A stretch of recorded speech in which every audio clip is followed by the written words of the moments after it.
berinfaklah kata Allah SWT di jalanku, niscaya aku akan memberi rezeki kepada kalian. Niscaya aku akan memberi rezeki kepada kalian. Jadi Rasulullah SAW bersabda, "Ma min yaumin yusbihul ibadu fihi illa wa malakani yanzilan, fayaqulu ahaduhuma, Allahumma a'ti mumfikan khalafa, wa yaqulu al-akhar, Allahumma a'ti mumsikan talafa." Tidaklah satu hari di mana seorang hamba memasuki paginya, melainkan pasti akan turun dua malaikat. Salah seorang dari mereka berkata, "Ya Allah, berilah ganti atau rezeki kepada orang yang berinfak."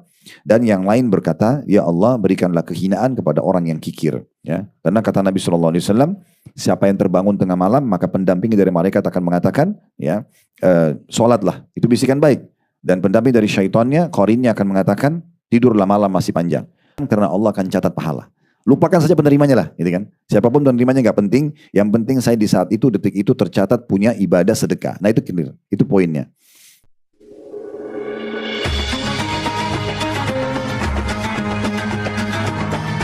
Yang subscribe, semoga hidup kaya raya, mati masuk surga. Disebutkan, kata Nabi SAW, "At-tuhuru syatrul iman, walhamdulillahi tamla'ul mizan, wa subhanallahi walhamdulillahi tamla'ani, atau tamla'u ma bainas samawati wal ard, wa salatu nur, wa sadaqatu burhan, wa sabru diya, wal qur'anu hujjatun laka aw alik, kullun nasi yagdu faba'iu nafsahu famu'tikuha aw mubikuha." Bersuci itu sebagian dari iman. Maksudnya, kalau Bapak Ibu wudu, maaf ya, cebok, mandi, itu bagian daripada iman. Tapi diniatkan memang karena perintah agama. Kalau ada orang maaf cebok hanya sekedar saya nggak mau jijik, itu nggak ada pahalanya. Tapi kalau dia niat karena ini Allah yang perintahkan kita bersuci, karena ada setetes saja air kencing atau air seni atau maaf sedikit tinja, maka itu tidak akan sah sholatnya misalnya. Itu dia niatkan karena agama. Dia mandi juga bukan hanya sekedar menyegarkan badan, karena kalau hanya sekedar menyegarkan badan atau menghilangkan gerah itu berarti mubah, tidak berpahala. Tapi kalau diniatkan memberikan hak jasad bisa menjadi pahala, gitu kan? Nah begitu juga dengan hal-hal lainnya. Sama dengan wudu bukan hanya sekedar karena teman saya suruh atau orang tua saya, tapi memang ini perintah Allah dan Rasulnya. Maka itu berarti sebagian dari iman, artinya ada pahalanya. Kemudian orang yang suka mengucapkan Alhamdulillah akan memenuhi timbangan. Ya bersyukur, tadi sudah kita singgung di awal pembukaan kita. Selalu Alhamdulillah, Alhamdulillah, Alhamdulillah. Level manusia itu ada 3. Level yang paling rendah, tidak pernah bersyukur. Semua hidupnya keluh kesah. Mungkin Bapak Ibu pernah ketemu orang, dari pertama ketemu semua dikeluhkan. Ya suaminya, ya istrinya, ya pembantunya, ya rumahnya, tidak ada yang benar. Semuanya tidak baik. Ini kufur nikmat namanya. Padahal terlalu banyak nikmat Allah pada diri dia, gitu kan. Kemudian yang kedua yang standar, kalau ada nikmat dia bersyukur, kalau ada ujian dia bersabar. Ini standar. Ada nikmat dia bersyukur, ada ujian dia bersabar. Tapi yang level tertingginya, ya, ini yang premiumnya, gitu ya. Orang-orang yang terbaiknya adalah kalau dia diberikan nikmat dia bersyukur, diberikan ujian dia masih bisa bersyukur. Makanya Nabi Muhammad SAW, karena dia selalu bersangka baik dengan Allah, maka beliau kalau ada nikmat mengatakan alhamdulillahilladzi bi ni'matihi tatimmus shalihat. Segala puji dan puja kehadirat Allah yang semua kebaikan tersempurnakan dengan izinnya. Kalau ada ujian, beliau juga masih bilang alhamdulillahi ala kulli hal. Segala puji dan puja kehadirat Allah dalam setiap keadaan. Jadi tetap disyukuri. Dia tetap bersangka baik, ujian itu pun adalah baik dari Allah Subhanahu wa taala. Jadi sering mengucapkan alhamdulillah itu akan memberatkan timbangan. Kalau Bapak Ibu tambah lagi dengan subhanallah, digabung dengan alhamdulillah, maha suci Allah dan segala puji bagi Allah, memenuhi antara langit dan bumi. Maksudnya pahalanya sangat banyak. Kemudian sholat itu cahaya. Bisa bermakna cahaya kehidupan, bisa bermakna memang orang-orang yang sholat itu terlihat cahaya di wajahnya. Karena dua-duanya ada pendapat ulama, ya. Makanya orang yang biasa sholat malam, orang yang selalu menjaga sholat 5 waktu tepat waktu, ya, dia jaga ibadah-ibadahnya, sholat duha sekarang. Ini terlihat sekali walaupun dia maaf mungkin kulitnya gelap, tapi terlihat orang nyaman diinteraksi sama dia. Ya, karena memang ada cahaya yang Allah berikan di wajahnya. Itu salah satu penjelasan ulama berhubungan dengan sholat itu cahaya. Kemudian selanjutnya sedekah itu bukti yang nyata. Ini jadi saksi bahasan kita. Yang pegang buku bisa digaris bawahi. Sedekah adalah bukti yang nyata, maksudnya bukti yang nyata terhadap keimanan. Karena orang kalau tidak punya iman tidak mungkin dia mau mengeluarkan apa yang dia sukai, gitu ya. Selanjutnya sabar itu pelita, maksudnya pelita hidup bisa memandu kita untuk melalui kehidupan ini. Sebagaimana Umar berkata radhiyallahu anhu, kalau seandainya syukur dan sedekah itu adalah 2 hewan tunggangan, 2 unta untuk saya pakai, maka saya tidak peduli yang mana saya tunggangi. Syukur dan sabar, gitu ya. Sabar itu pelita hidup, karena memang tidak mungkin kita dapat pahala tidak mungkin kita dapat pahala dari ujian kecuali kita bersabar. Sedangkan Al-Quran selanjutnya itu adalah hujjah untuk memberimu pahala apabila kamu mengamalkan, dan hujjah untuk menghukummu apabila kamu tidak mengamalkannya. Jadi Bapak Ibu jangan selalu anggap remeh Al-Quran, ya. Seakan-akan yang penting saya sudah baca. Atau saya sudah tahu Al-Quran itu adalah pedoman umat Islam. Tapi kita tidak pernah peduli dengan dia. tidak pernah mengamalkan, tidak pernah mentadaburi isinya. Nah, ini bisa berbahaya. Al-Quran bisa menolong kita kalau kita baca dan mengamalkan isinya, tapi dia bisa membuat masalah buat kita, tanda kutip di sini, kalau kita justru mengabaikannya, tidak mengamalkan, tidak mau tahu isinya, tidak mau tahu bacaannya. Sementara itu adalah perkataan kita dengan atau perkataan Allah SWT kepada kita. Satu-satunya kitab Allah di muka bumi yang terjaga dan suci, yang Allah berbicara langsung dengan kita adalah Al-Quran. Itu adalah Al-Quran, maka orang harus selalu melonggarkan untuk membacanya. Ini ada bahasan sendiri tentunya, tapi di sini karena disebutkan kami paparkan. Kemudian dikatakan setiap manusia berusaha untuk menjual dirinya, maksudnya menyelamatkannya. Di antara mereka ada yang membebaskannya dengan kebaikan dan ada yang menghancurkannya dengan dosa dan kemaksiatan. Artinya setiap hari ini kita melalui waktu-waktu ini kan akan habis nanti di saat ajal datang ya. Maka ada orang yang menyelamatkan dirinya dengan sibuk dengan amal soleh, sholat, puasa, zakat dan seterusnya, sedekah ini. Dan ada juga orang yang membinasakan karena waktu yang berlalu dari kemaksiatan, kalau tidak taubat akan dihukum. Itu maknanya. Tapi saksi bahasan kita adalah as-sadaqatu, dia sedekah itu adalah bukti daripada as-sadaqatu burhan, maaf. Sedekah itu adalah bukti yang nyata tentang keimanan seseorang. Imam An-Nawawi rahimahullah berkata di paragraf selanjutnya di halaman 17, dengan maksud mengartikan dari burhan, bukti nyata, dan akan dikatakan was-sadaqatu burhan, sedekah itu adalah burhan. Beliau mengatakan bahwa sedekah itu hujjah, argumentasi dan dalil atas keimanan pelakunya. Karena seorang munafik tidak mau melakukannya, karena ia tidak meyakini balasannya. Lalu barang siapa yang bersedekah, maka dapat diambil sebagai bukti kebenaran imannya. Nabi SAW bersabda, sadaqatu burhan, sedekah itu adalah bukti yang nyata atas iman. Ini menunjukkan bahwa sedekah adalah suatu perkara akidah yang penting yang merupakan keyakinan seorang muslim. Dan bukan hanya sebatas jumlah harta yang diberikan oleh pelaku sedekah tersebut sebagai suatu tindakan baik kepada penerima sedekah dan memenuhi kebutuhannya yang mendesak. Sekarang kita masuk ke manifestasi atau yang Bapak Ibu dapatkan yang keenam. Kalau kita suka bersedekah, ya, kita merasa itu adalah kebutuhan kita. Sedekah sebagai tebusan bagi seseorang muslim dari belenggunya. Ya. Disebutkan belenggu seorang muslim adalah semua dosa dan kemaksiatan dirinya. Karena orang kalau buat dosa, dia seperti terbelenggu dengan dosanya. Tidak ada orang buat dosa lalu tenang tidur. Tidak ada orang buat dosa kemudian dia tenang berinteraksi setiap hari. Kalau Bapak Ibu merasa ketentraman jiwa jalan sana sini bersama orang itu karena Bapak Ibu tidak ada beban dosa. Nah, sedekah itu bisa menjadi penyebab lapangnya dada. Sebagai kalau misalnya kita tobat dari satu kesalahan lalu kita ikutkan dengan sedekah, itu sangat cepat untuk bisa membuat kita kembali ceria lagi, kembali semangat lagi ya. Dikatakan begitu, belenggu seorang muslim adalah semua dosa dan kemaksiatan dirinya. Dan betapa banyak kita dibelenggu oleh dosa dan maksiat. Dan seorang muslim sangat membutuhkan seseorang yang melepaskan dari belenggu tersebut. Dan di antara sebab-sebab yang membantu, ya, yang dapat membantu, ini agak terlibat ya, yang membantu hal tersebut adalah sedekah. Sebagaimana yang telah ada dalam hadis Nabi SAW yang mengabarkan tentang Nabi Yahya alaihi salatu wassalam.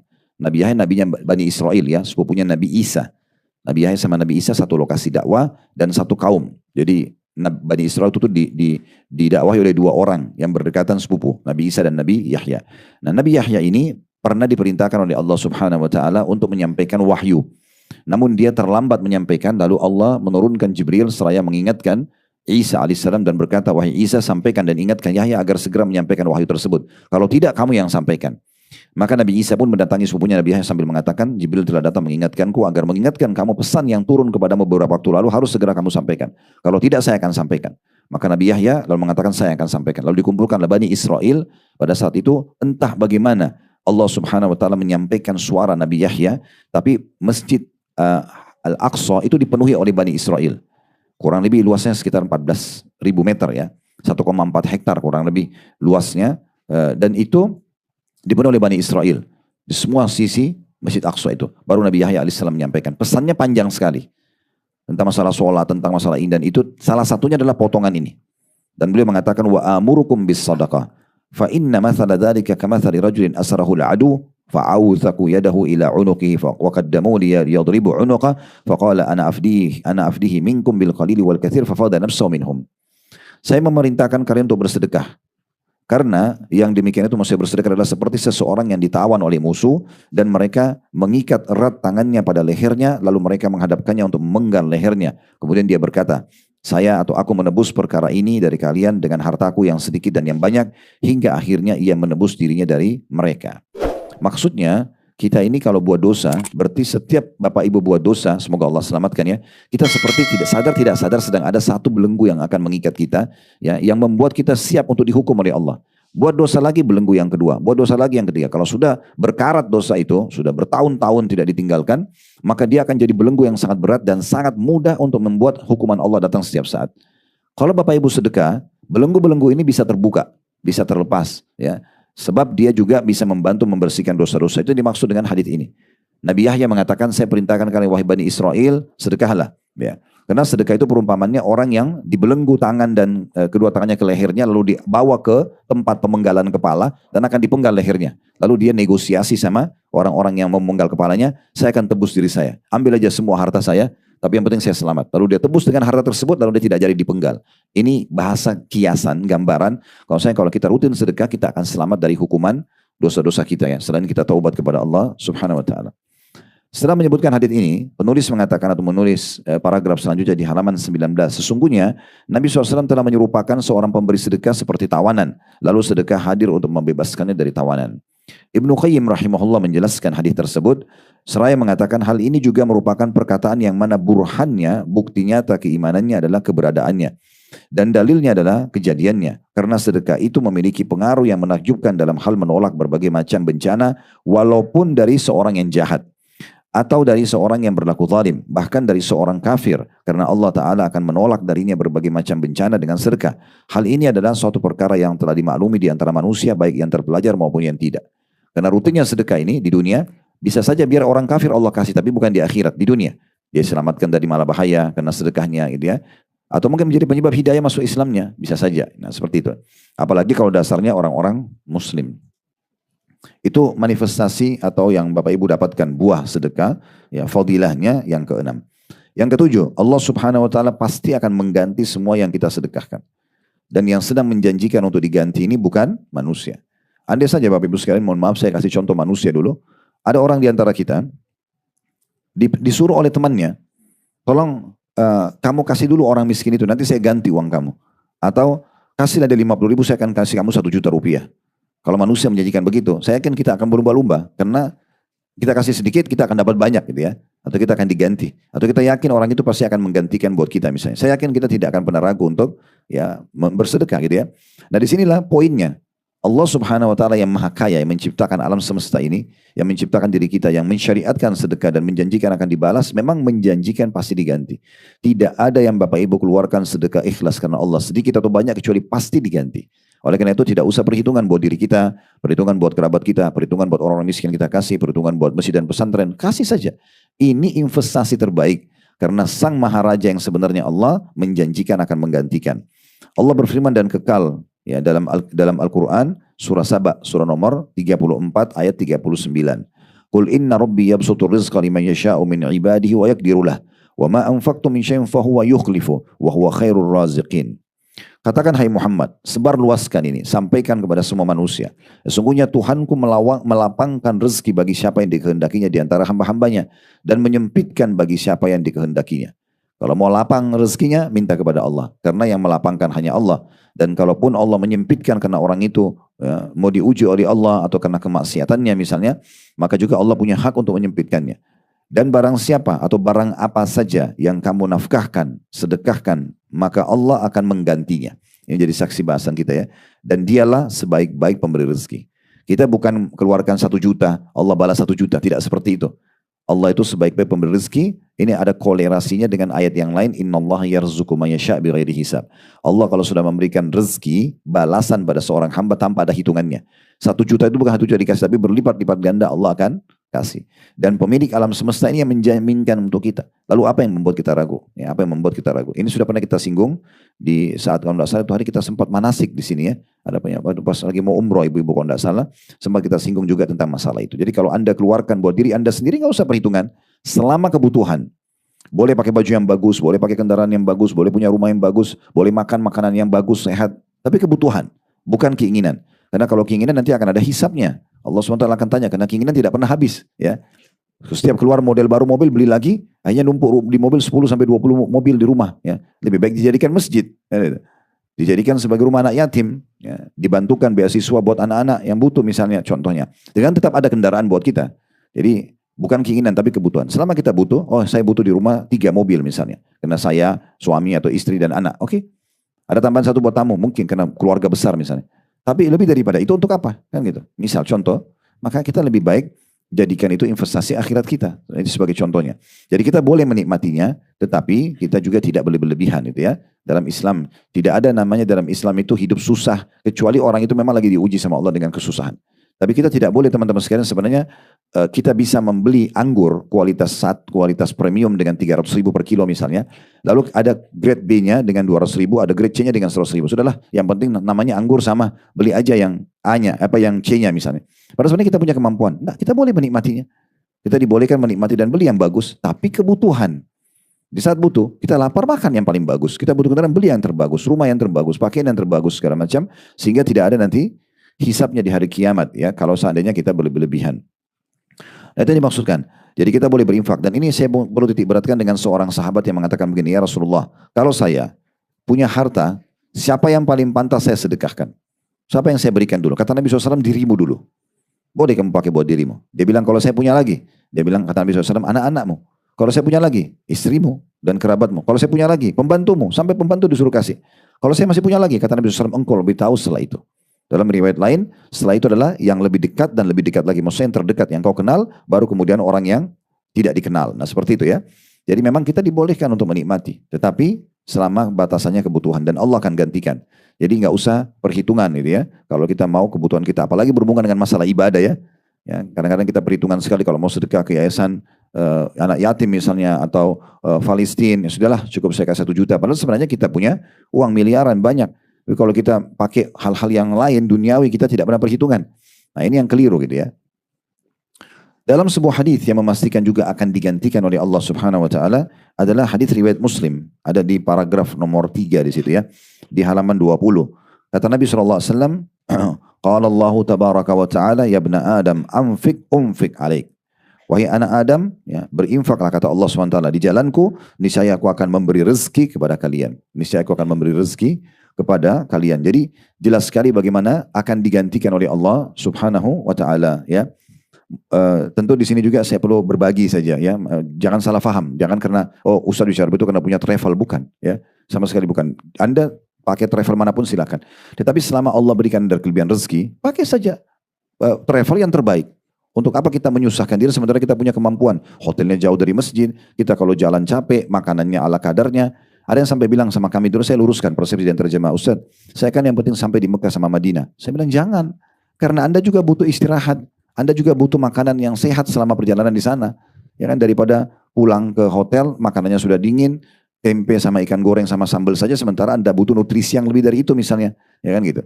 Maka kenapa kita nggak pakai yang terbaik sementara kita punya uang gitu kan? Kenapa nggak dinikmatin? Apalagi dalam hal ibadah. Cari paket yang terbaik, bayar, Allah akan ganti.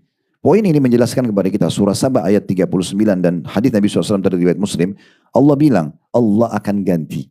Dan Allah kalau sudah ganti tanpa ada batasan. Bukan senilai dengan yang kita keluarkan, tapi akan lebih banyak daripada itu. Gitu kan? Jadi sayang sekali. Kami pernah temukan ada jemaah kami, dia lihat paket kami ada yang murah, kemudian dia beli. Habis itu di Mekah baru dia menyesal. Dia ketemu saya, Ustaz, saya tadinya harusnya ikut sama yang itu saja Ustaz, yang paket yang awal, yang lebih bagus, yang platinum. Kenapa Bapak nggak ikut? Saya tahu dia orang mampu gitu kan. Beda kualitas perlengkapan kopernya, beda fasilitas hotelnya lebih dekat, beda fasilitas makanannya, ya beda jaraknya dan seterusnya. Kenapa nggak pakai bisnis kelas? Kenapa nggak pakai hotel yang bagus? Itu untuk ibadah Anda pribadi, gitu kan? Kenapa nggak berikan yang terbaik? Itu contohnya. Dan makin kita gunakan harta kita di jalan yang benar untuk ibadah, maka makin besar pahalanya ya. Terutama kalau Bapak Ibu memang memberikan yang terbaik yang menurut Bapak Ibu.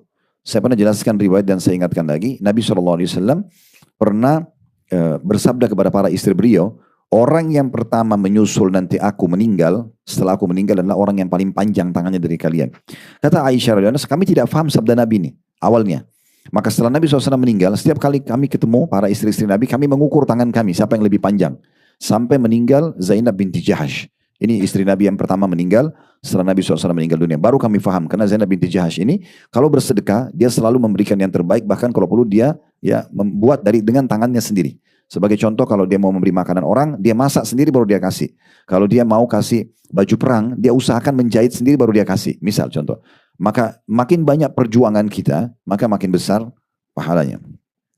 Kemudian hadis yang sangat masyhur masih di halaman 20 di paragraf terakhirnya dan bersambung ke halaman 21 dan darinya maksudnya dari sahabat yang sama Abu Hurairah radhiyallahu anhu, beliau berkata, Rasulullah sallallahu alaihi wasallam bersabda, "Ma min yawmin yusbihul ibadu fihi illa wa malakani yanzilan fayaqulu ahaduhuma Allahumma a'ti mumfikan khalafa wa yaqulu al-akhar Allahumma a'ti mumsikan talafa."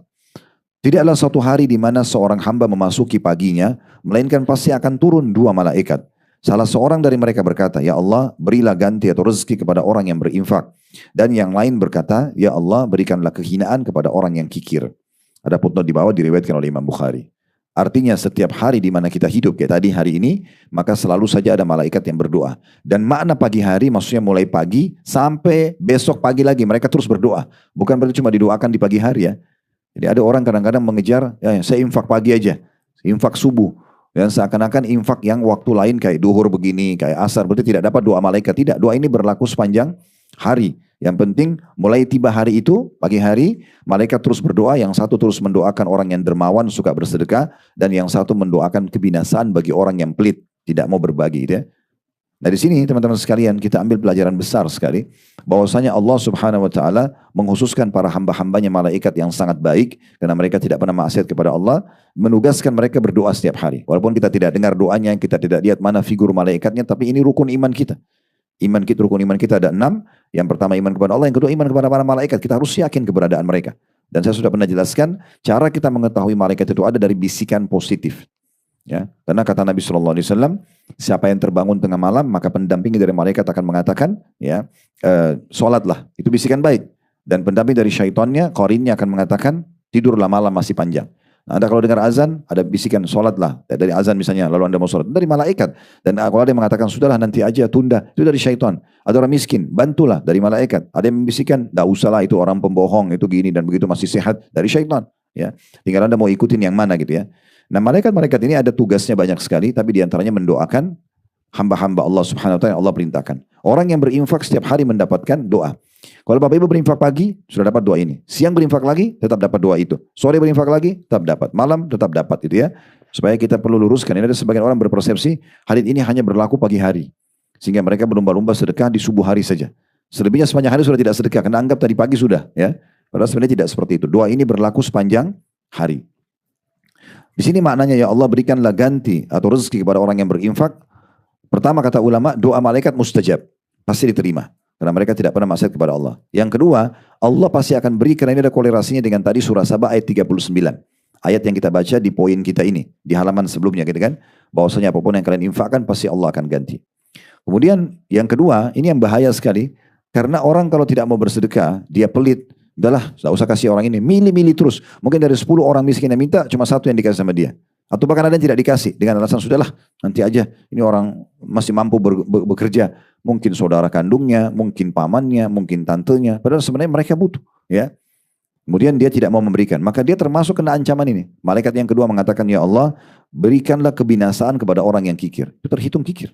Kenapa dia tidak mau kasih? Padahal sudah dipastikan sedekah itu akan mendatangkan ganti dari Allah subhanahu wa ta'ala. Perhatikan Imam Nawawi rahimahullah di paragraf di bawah menjelaskan hadits ini seraya menanggapi, mengatakan para ulama berkata, infak tersebut adalah dalam ketaatan.